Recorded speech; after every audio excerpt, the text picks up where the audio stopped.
সাপ্তাহিক ছুটির দিনেও অফিস করছেন প্রধানমন্ত্রী তারেক রহমান। শনিবার ২৮ ফেব্রুয়ারি সকাল ১০টা ১৫ মিনিটের দিকে অফিস করতে তেজগাঁওয়ের প্রধানমন্ত্রীর কার্যালয়ে প্রবেশ করেন তিনি। এ সময় প্রধানমন্ত্রীকে স্বাগত জানান বিভিন্ন বিভাগের কর্মরত কর্মকর্তারা।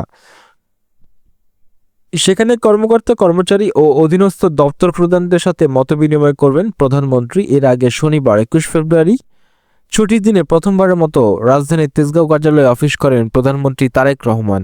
সেদিন নিজের কার্যালয়ের মূল ভবনের প্রবেশের আগে সাবেক প্রধানমন্ত্রী খালেদা জিয়ার সরকারের আমলে দায়িত্ব পালনকারী কর্মকর্তা কর্মচারীদের সঙ্গে কুশলাদি বিনিময় করেন তিনি। এদিকে জামাত ইসলামী তাদের ইফতার মাহফিলে প্রধানমন্ত্রী তারেক রহমানকে দাওয়াত দিয়েছিলেন। আজ রাজধানীর বাংলাদেশ চৈনমৈত্রী সম্মেলন কেন্দ্রে হবে এই ইফতার আয়োজন। পরে দলের সেক্রেটারি জেনারেল মিয়া গোলাম পরোয়ার জানান, প্রধানমন্ত্রী এই ইফতার মাহফিলে থাকার বিষয়ে আগ্রহ প্রকাশ করেছেন।